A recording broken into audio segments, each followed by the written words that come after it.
एक जमाने में एक बहुत अमीर और खुशहाल सल्तनत थी जहां हर तरफ अमन और खुशी का राज था। इस सल्तनत की रियाया अपने बादशाह से बेहद मुतमईन थी क्योंकि वो निहायत इंसाफ पसंद और मेहरबान था। लोग सुकून से अपनी जिंदगियां गुजार रहे थे और हर चेहरे पर खुशी नजर आती थी।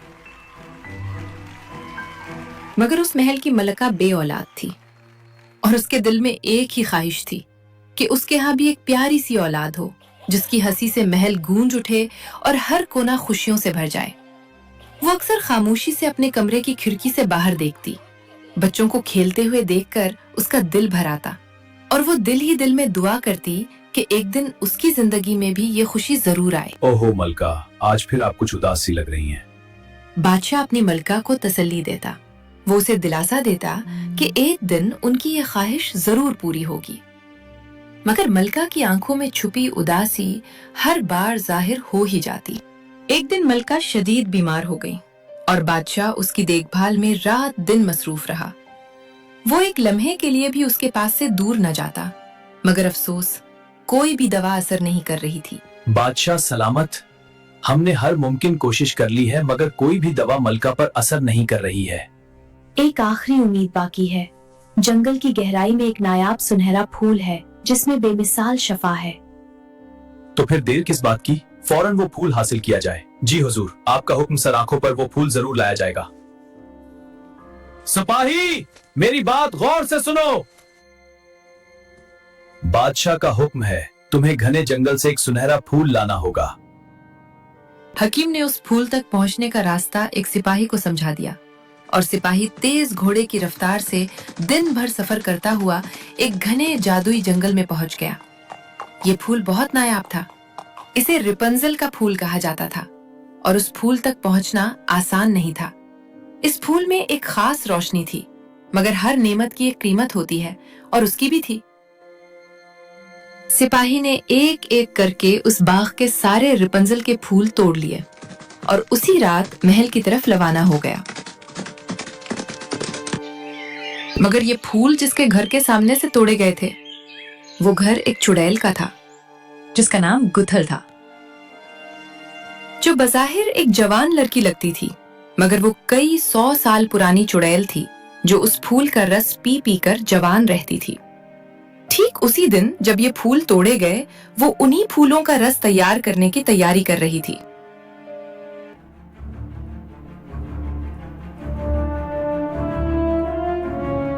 किसकी हिम्मत हुई मेरे बाग से मेरा फूल चुराने की? कहाँ गया? यहाँ भी नहीं। जो भी ये फूल ले गया है वो मुझसे बच नहीं सकेगा। शायर ने क्या खूब कहा है, चेहरे की झुर्रियों में छुप गई कहानियां हजार, हर लकीर वक्त की एक खामोश पुकार। हम मुस्कुराते रहे दुनिया के लिए उम्र भर और आईना दिखाता रहा गुजरता हुआ हर साल। उस दिन जब उसे फूल न मिले तो गोथल पर जैसे वक्त का जादू उल्टा पड़ गया। वो पलक झपकते ही बूढ़ी होने लगी और खौफ व बेबसी के आलम में उसकी आंखों से आंसू मुसलसल बहते रहे, जैसे उसकी सारी ताकत उससे छिन रही हो। उधर महल में उन फूलों के रस को निहायत एहतियात से तैयार किया गया और सारे तबीब इस अमल में लग गए ताकि इलाज में किसी किस्म की कोई कमी बाकी न रह जाए।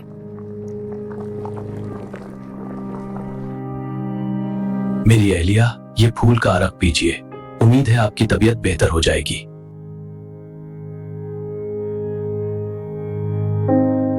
मलका को रोजाना उस फूल का रस बड़ी एहतियात और मोहब्बत से पिलाया जाता रहा और कुछ ही दिनों में उसकी हालत आहिस्ता आहिस्ता बेहतर होने लगी। उसके चेहरे पर फिर से रौनक लौटने लगी और महल में उम्मीद की एक नई उम्मीद जाग उठी।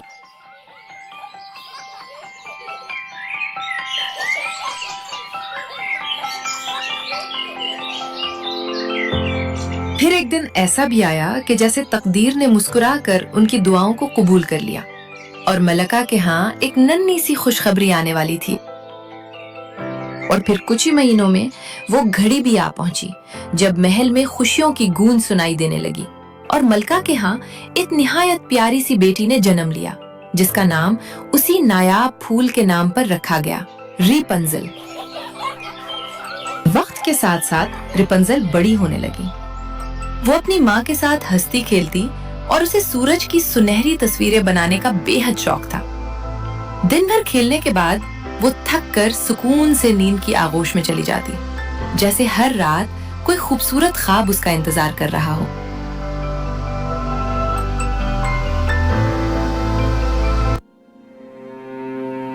इधर गोथल गम में डूबी बूढ़ी होती गई कि एक दिन एक खबर ने उसे चौंका दिया। महल में एक नन्ही शहजादी ने जन्म लिया है जिसका नाम रिपंजल रखा गया है और कहा जाता है कि वो उन्हीं जादुई फूलों की बरकत से दुनिया में आई है। ये सुनकर गुथल गुस्से और बेचैनी में आ गई और उसने दिल ही दिल में एक खतरनाक इरादा कर लिया कि वो चोरी छुपे महल जाएगी ताकि किसी न किसी तरह उन जादुई फूलों की एक झलक या एक पत्ता ही हासिल कर सके। रात कर तारीकी में वो खामोशी से महल में दाखिल हुई, जैसे कोई साया दीवारों के साथ साथ सरक रहा हो।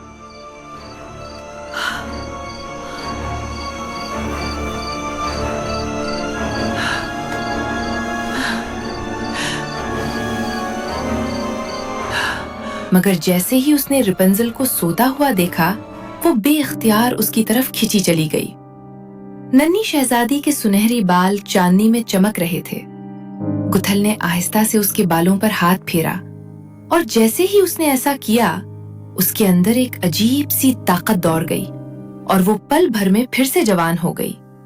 उस अचानक मिलने वाली जवानी के लालच में आकर उसका दिल और भी सख्त हो गया और वो रिपंजल को अपनी बाहों में उठाकर खामोशी से महल से ले गई, जैसे कोई राज रात की तारीकी में छुप गया हो।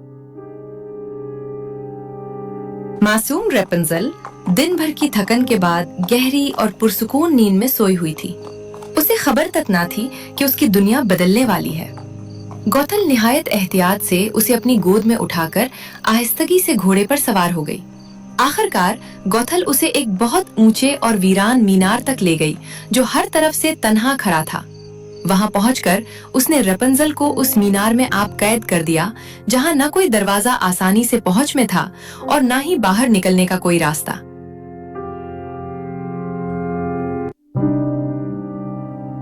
कैसी ने क्या खूब कहा है, हमने अपनी जवानी यूं ही कैद में गुजार दी, ख्वाब देखते रहे मगर हकीकत सवार ना सके।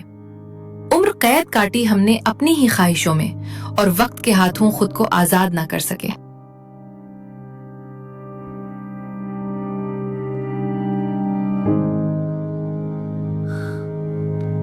रिपंजल, तुम कहाँ हो? कहीं छुपी हुई हो? रिपंजल, रिपंजल, रिपंजल, तुम कहाँ हो? खुदा के लिए ऐसा मजाक मत करो।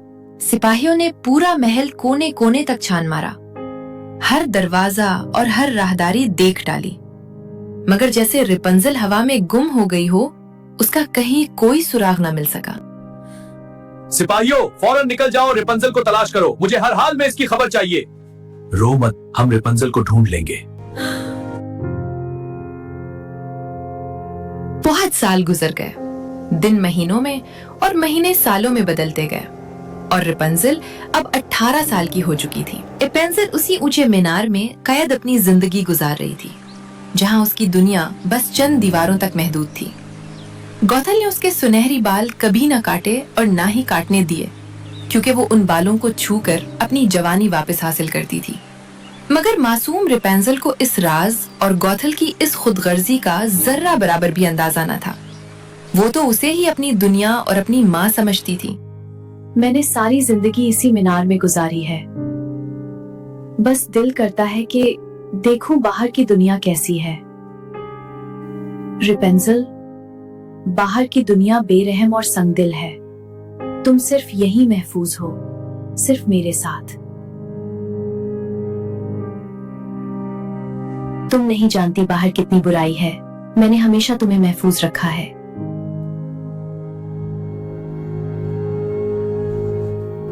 जी माँ, मैं जानती हूँ आप मेरे लिए बेहतर ही चाहती हैं।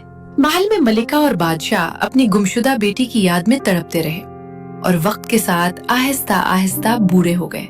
हर साल जब रेपंजल की सालगिरह आती तो वो उसकी याद में अपने महल से रोशन लालटीनें आसमान की तरफ छोड़ते, जैसे हर लालटीन के साथ अपनी दुआएं और उम्मीदें भी हवा के सुपुर्द कर रहे हों। ये चरागा हर साल उसी दिन क्यों होता है? यही वो रोशनियां हैं जो मुझे हर साल अपनी तरफ बुलाती हैं। काश मैं एक बार उन चरागों को करीब से देख सकूं।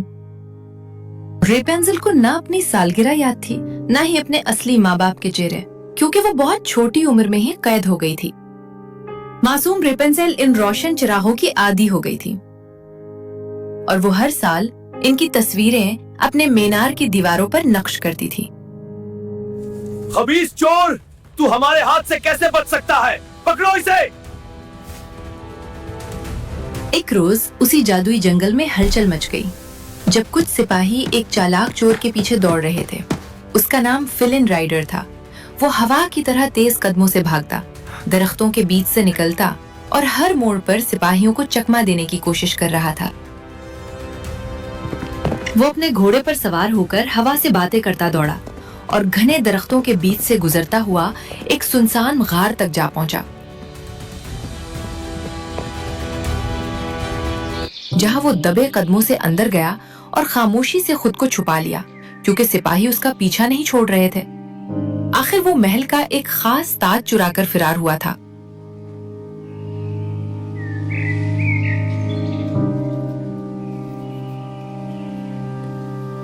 सिपाही अभी भी यही है। मैं क्या करूं? कहां जाकर छुपूं? उसकी नजर एक ऊंचे मीनार पर पड़ी और खुद को छुपाने के लिए उसके जहन में एक ख्याल आया। ये टावर मेरे काम आ सकता है। ऊपर जाकर छुपता हूं जब तक खतरा टल नहीं जाता। वो अपने आप को छुपाने के लिए खामोश रास्तों से घने जंगल में गुजरा ताकि सिपाही उसे देख न ले, और काफी देर के बाद वो उस मीनार तक पहुंच पाया। ये दरवाजा पूरी तरह बंद है, बिल्कुल भी नहीं खुल रहा। अब ऊपर कैसे जाऊं? कोशिश करके देखता हूं। दरवाजा बंद मिला तो उसने अपनी महारत को आजमाने का फैसला किया और आहिस्ता आहिस्ता पत्तों और शाखों को मजबूती से थामता हुआ ऊपर चढ़ने लगा। वो हर कदम निहायत एहतियात से रख रहा था ताकि कोई आवाज ना हो और कोई उसे देख ना ले। उसे क्या पता था कि जिस मीनार पर वो चढ़ रहा है उसी में रेपंजल बरसों से कैद थी, और उधर रेपंजल को क्या खबर कि फिलिन राइडर के आने से उसकी जिंदगी का रुख बदलने वाला था।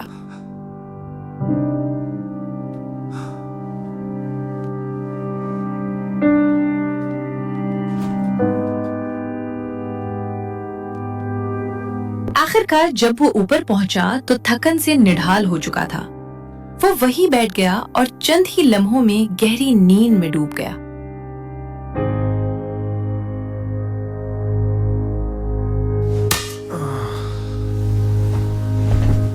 सर पर तवा मारने के बाद रेपंजल घबरा गई। हैरत और खौफ के आलम में उसे देखती रह गई और फिलिन राइडर को कुछ समझने का मौका ही न मिला। वो वहीं बेहोश होकर गिर पड़ा।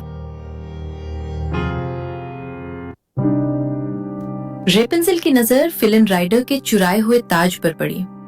वो हैरान हो गई, जैसे उसने कोई अनोखी और चमकती हुई चीज पहली बार देखी हो।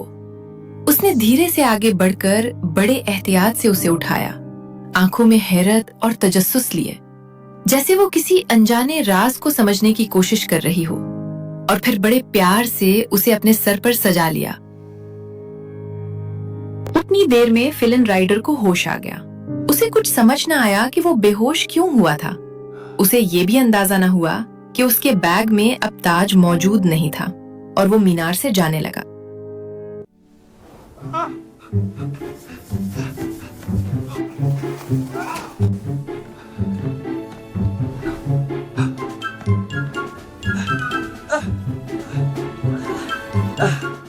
तुम कौन हो और तुम्हारे सर पर इतने बड़े बाल? उफ, मेरी जान छोड़ो। तुमने ये ताज मेरे बैग से चुराया है, उसे वापस करो और मुझे जाने दो। तुम पहले ये बताओ तुम कौन हो और मेरे मीनार में चोरी छुपे क्यों घुसे हो?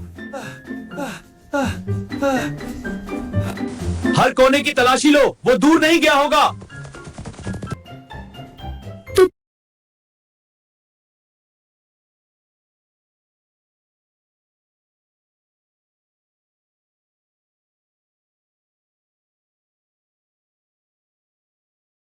तुम वही खबीर चोर हो जिसने ये ताज चराया है। अगर मैं अभी शोर मचा दूं है जिसने ताज चराया है, उसे गिरफ्तार करके बादशाह के पास पेश करो। तो तुम वही खबीर चोर हो जिसने ये ताज चराया है। अगर मैं अभी शोर मचा दूं तो तुम बच नहीं पाओगे। नहीं नहीं, खामोश हो जाओ, शोर ना मचाओ। ये ताज तुम ही रख लो और मुझे जाने दो। नहीं, तुम कहीं नहीं जा रहे। रेपेंजल ने उसे कुर्सी पर बिठाया और अपने लंबे बालों से फिलिन राइडर को मजबूती से बांध लिया। फिलिन राइडर का सर पहले ही चकरा रहा था क्योंकि तवा उसके सर पर जोरदार लगा था। इस वजह से वो थोड़ा परेशान था और उसका जहन ठीक तरह काम नहीं कर रहा था। रेपेंजल एक अजनबी के आ जाने से परेशान थी, मगर उसके साथ उसे एक उम्मीद की किरण भी दिखाई दे रही थी। उसने फिलिन राइडर को दीवारों पर बनाई हुई चिरागों की तस्वीरें दिखाईं। मैं तुम्हें यहाँ से तब जाने दूंगी जब तुम मुझे ये चरागां दिखाने ले जाओगे। अगर तुमने जरा सी भी चालाकी दिखाई तो मैं शोर मचा दूंगी। हाँ हाँ ठीक है, ले जाऊंगा। मेरा सर दर्द कर रहा है, तुमने जो फ्राई पान मारा है। और रेपेंजल ने फिलिन राइडर के साथ अपने मजबूत बालों का सहारा लेते हुए मीनार से नीचे उतरना शुरू किया। जैसे ही वो पहली बार खुली फजा में आई, तेज हवा ने उसके बालों को छू लिया तो वो एक लम्हे को थम गई। ये उसके लिए एक नया एहसास था। मुझे डर लग रहा है। अगर माँ को पता चल गया तो मुसीबत हो जाएगी। फिक्र मत करो, हम रात ढलने से पहले वापस आ जाएंगे। ठीक है। रेपेंजल ने जब पहली बार कुदरत के नजारों को देखा तो वो खुशी से बेकाबू सी हो गई, जैसे उसकी दुनिया ही बदल गई हो। कभी वो हंसती हुई झूला झूलती और कभी नरम घास पर बैठकर आसमान में जगमगाते सितारों को हैरत से देखती रहती, जैसे हर मंजर उसके लिए एक नया ख्वाब बनकर उभर रहा हो। सुनो, महल में चरागा होने वाला है। चलो कश्ती में नहर की तरफ चलते हैं। ठीक है। जैसे ही वो दोनों महल की तरफ बढ़े, आसमान यकाएक रोशन चिरागों से जगमगा उठा। वो दिल मोह लेने वाला मंजर था, जैसे सितारे जमीन के करीब आ गए हों और आसमान रंगों की रोशनी से सजा दिया गया हो। और रेपेंजल को यूं महसूस होने लगा जैसे उसकी सबसे बड़ी ख्वाहिश आज हकीकत बनने वाली हो। फिर अचानक एक लालटेन कश्ती के पास आकर गिरा। रेपेंजल यकाएक बचपन की धुंधली यादों में खो गई, जैसे कोई पुराना ख्वाब उसकी आंखों के सामने हकीकत बनकर आ गया हो। इस लालटेन पर वही सुनहरी सूरज की तस्वीर थी जो वो बचपन में अपनी माँ के साथ बनाया करती थी। ये तो वही तस्वीर है जो मैं बचपन में अपनी माँ के साथ मिलकर बनाया करती थी। इसका मतलब मेरी असल माँ तो महल की शहजादी है और गोथल ने मुझे जबरदस्ती कैद कर रखा है। ये तो सरासर जुल्म है। गोथल बहुत खुदगर्ज और चालाक निकली।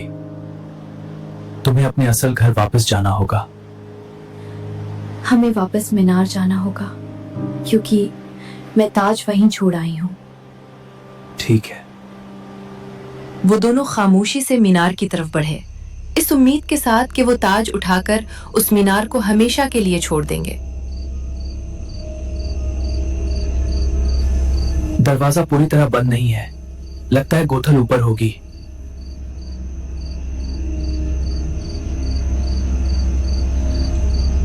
मैं तुम्हारे साथ ऊपर चलता हूं। तुम्हारा अकेले जाना ठीक नहीं है। मगर जो उन्होंने खौफनाक मंजर देखा वो ऐसा था कि किसी भी इंसान की रूह कांप उठे। रेपेंजल ने गोथल का ये खौफनाक रूप पहली दफा देखा तो उसकी आंखों से आंसू रुक न सके। वो खौफजदा थी और साथ साथ बहुत अफसुर्दा भी, क्योंकि जिसे वो माँ समझती थी वो दरअसल एक खौफनाक मखलूक थी। बेटा रेपेंजल, तुम कहाँ चली गई थी? मुझे तुम्हारी बहुत याद आ रही थी। और ये लड़का कौन है? तुमने किसी अजनबी को मीनार में कैसे आने दिया? मुझे कुछ समझ नहीं आ रहा। आप इतनी जल्दी बूढ़ी कैसे हो गई? फिक्र ना करो बेटा रेपंजल, मेरे पास आओ, मैं तुम्हारे बालों से फिर जवान हो जाऊंगी। इसी वजह से आपने कभी मेरे बाल नहीं काटे, क्योंकि इनमें जादू छुपा हुआ है और मुझे सारी जिंदगी कैद में रखा। इतनी बड़ी खुदगर्जी? नहीं बेटा, ऐसा ना कहो, मेरे पास आओ, अपने बालों को छूने दो। रेपंजल ताज पकड़ते हैं और फौरन यहाँ से भाग जाते हैं।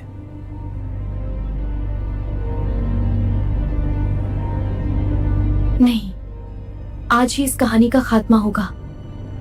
तुम जल्दी से मेरे बाल काट दो। ये नहीं हो सकता, रुक जा।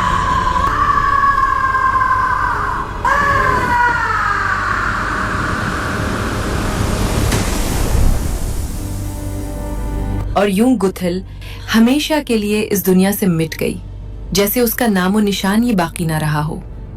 रेपेंजल और फिलिन राइडर ने एक पल की भी देर ना की। वो उस खौफनाक मीनार से निकलकर तेजी से आगे बढ़े और पीछे मुड़कर ना देखा, जैसे वो माजी को वहीं छोड़ आए हों। और फिर दोनों उम्मीद के साथ महल की तरफ रवाना हो गए। उस दिन महल सुनसान था और खुशकिस्मती से वो बगैर किसी रुकावट के महल के अंदर तक पहुंच गए। सिपाहियों को खबर तक ना हुई। रेपेंजल ने जब अपने असल माँ बाप को देखा तो उसे कुछ यूं महसूस हुआ। आंखों में आंसू थे, लबों पे दुआ आई। जब माँ और बाप को देखा तो जिंदगी लौट आई।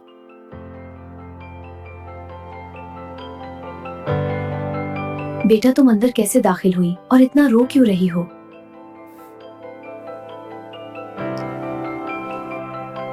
आप जो हर साल आसमान में लालटीन छोड़ते हैं, उन पर बनी सूरज की तस्वीर मैंने आज देख ली है।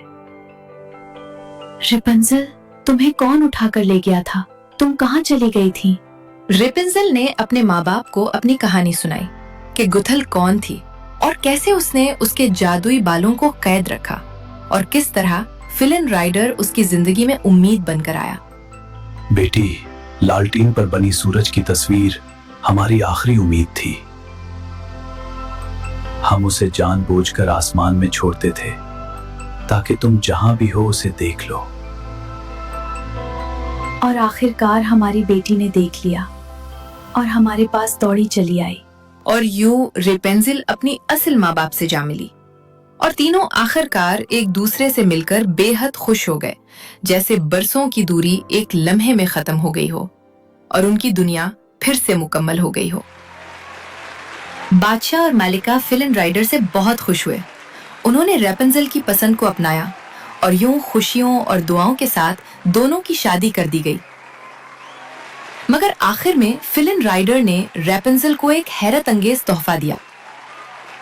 तुमने ये ताज मीनार से कब उठाया? मुझे तो पता ही नहीं चला। मैं एक खबीस चोर जो हूं।